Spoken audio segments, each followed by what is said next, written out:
Welcome to day 14 of the 28 days of self-love.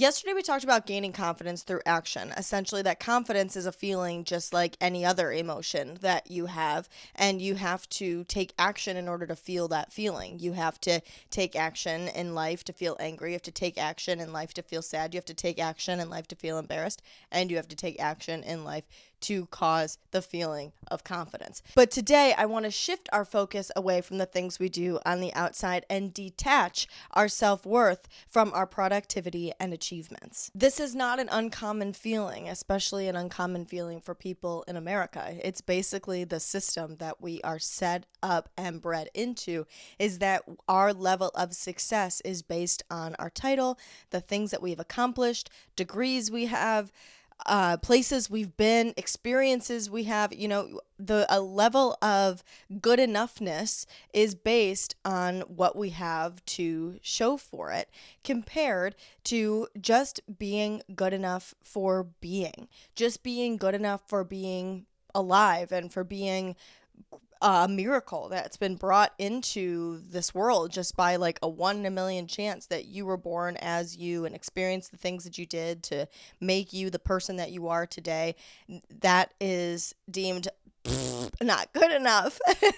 And it's all the things that you do with the life that you've been given that mean your success. Well, fuck all that. It's great to accomplish things, and it's absolutely good to have goals and have aspirations and shoot for those things to, have the successes that you feel you would like to experience in your life. But it doesn't determine your worth. It doesn't determine whether or not you're worthy of living or of being liked or being loved, or that you are deserving of the experiences that you have. That comes from just being alive. So today, like I said, we're detaching our self-worth from our achievements. Let's talk about that why. Because if we break down why this happens, it's more likely that we can undo the thinking a little bit.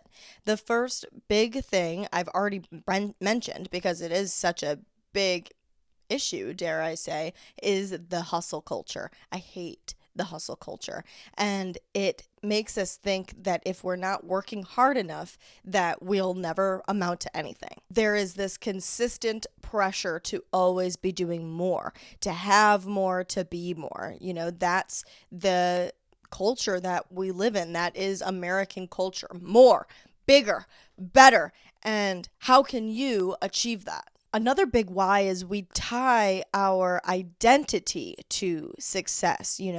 Hi, my name is Sarah Rittendale. I'm a journalist and I host a podcast called Wellish. Like, why is that how we introduce ourselves? You know what I mean?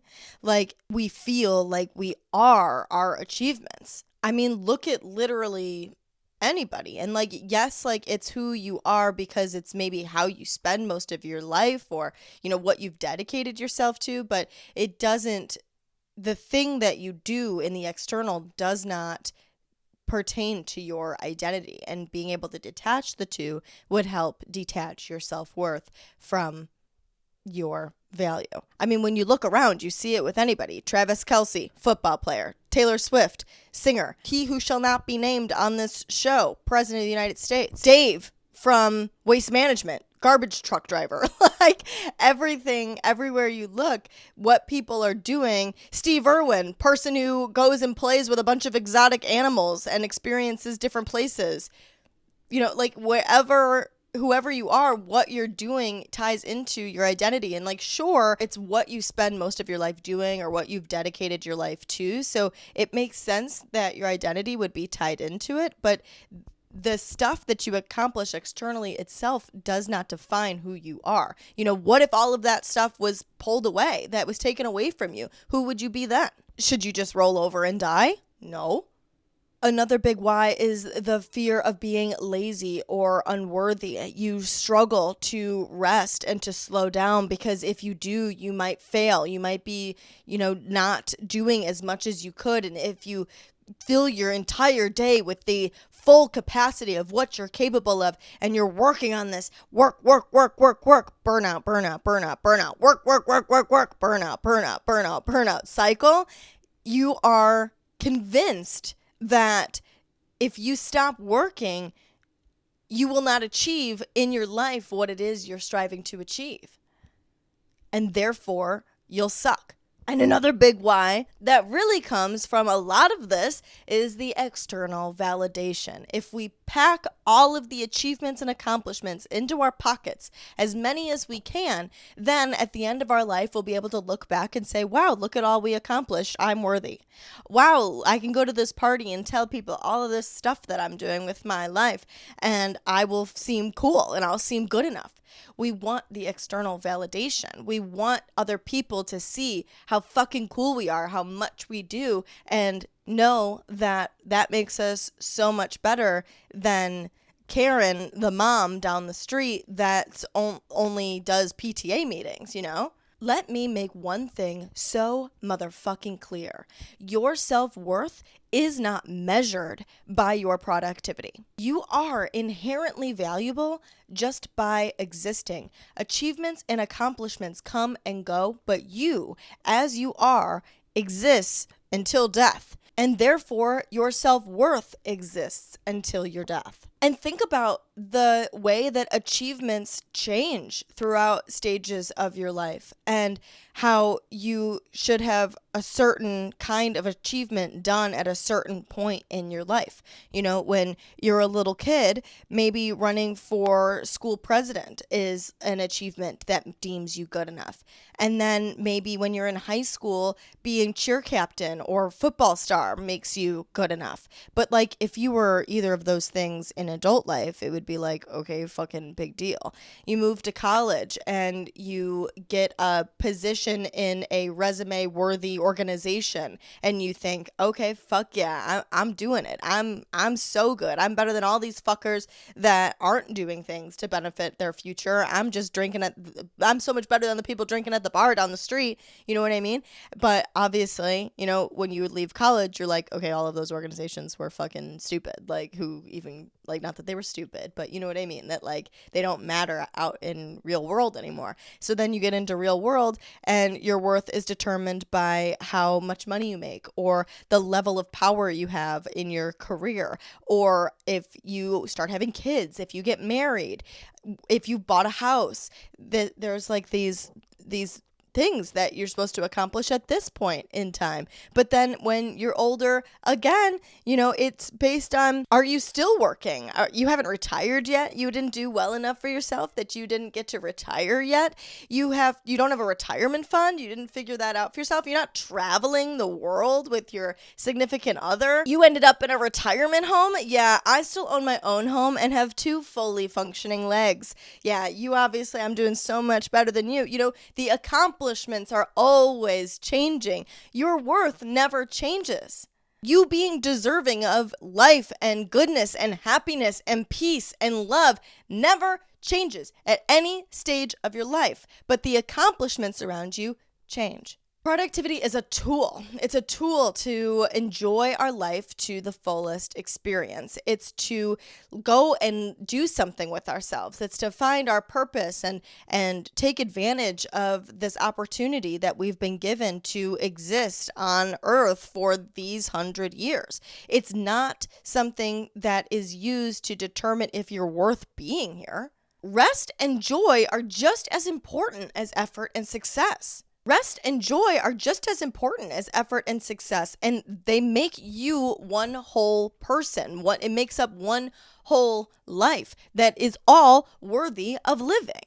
So you can't just hyper focus on the success and effort and say that that's what makes you good enough when you're missing a whole half of things that are just as important. The productivity is just stuff you do. It doesn't determine who you are. I don't even know how this came to be. Like, how did we get so far into this? I mean, I know that we were like bred this way, like by our forefathers, but like, how the fuck did we get this far into it? Like, the fact that like your worth and the stuff out in life just have nothing to do with one another, but we've connected them so intensely that we really have to really unlearn that connection. It's wild to me. All right, before I have an aneurysm, let's talk about how we're actually going to separate it because we really have to. Otherwise, I will have an aneurysm.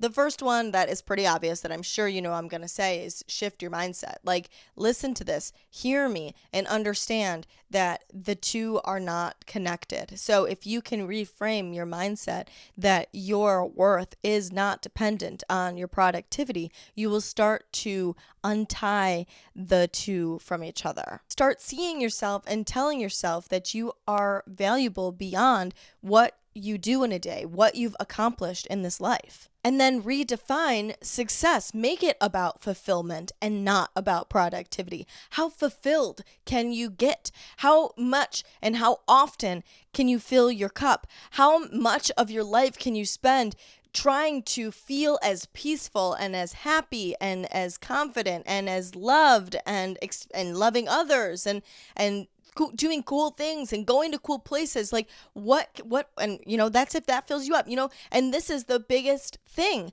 A lot of the time, the things that we do that are productivity are things that make us feel full. We like to spend our lives doing these things. We like to spend our lives following the titles of things that we do: singer, writer, actress, businessman, content creator, whatever. The things that we're doing typically fill us up. Otherwise, we wouldn't do them. And if they don't fill you up, you have to reflect, reassess, and shift. But making sure that that's the focus, that you're doing these things because they fill your cup. They make you feel good inside, not because doing them is going to mean that you're worth it.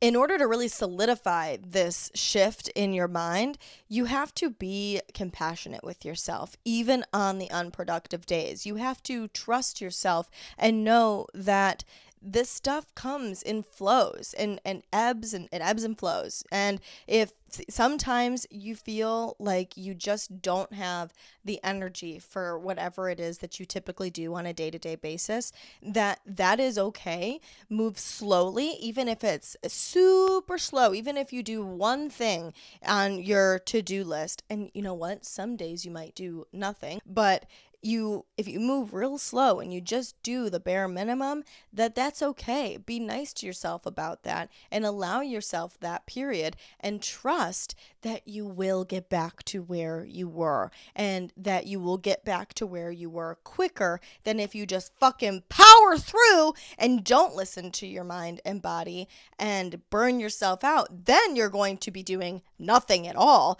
and you're gonna do that until you want to fucking jump off a building because you've determined that you suck for that, and then you have to, move forward from there.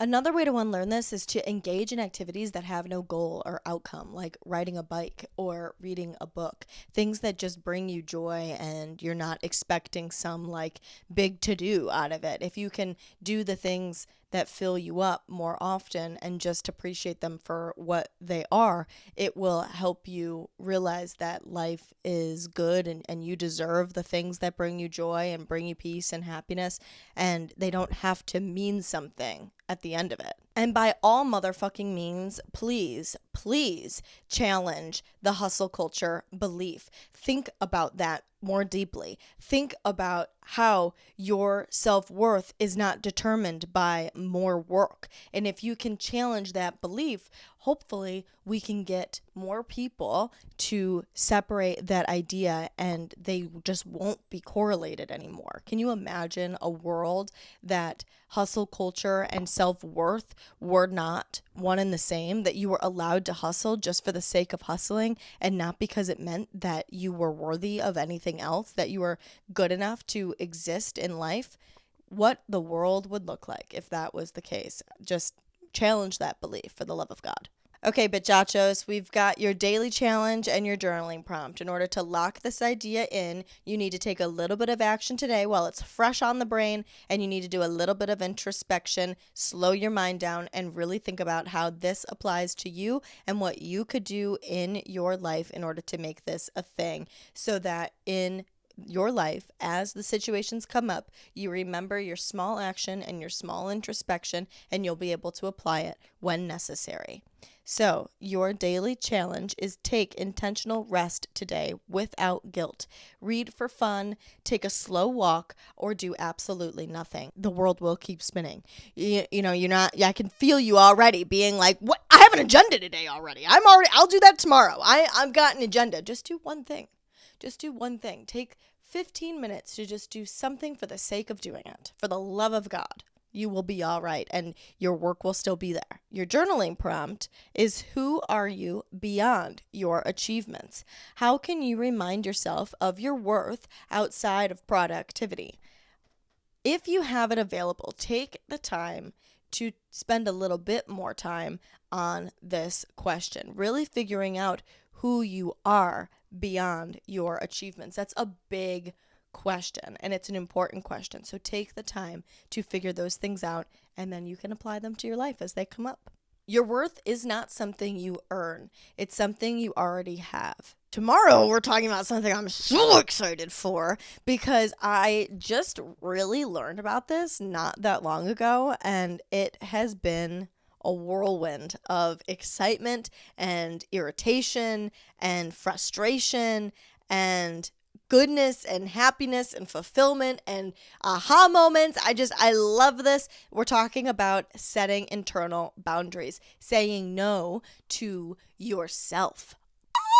Please be hypervigilant today about separating your self-worth from your to-do list. If at any point there's anything accessible to share with me, let that be your daily challenge, things you learned from your journaling prompt, or just ways that this is showing up for you today. I would love to see and hear from you. Tag me in them at Wellish Podcast, at Sarah.Rittendale, or use the hashtag 28 days of self-love. If you have not already, make sure to subscribe to Wellish wherever you get your podcasts and on YouTube so that you do not miss one day of the 28 days of self-love. Thank you so much for being here, and I will talk to you tomorrow.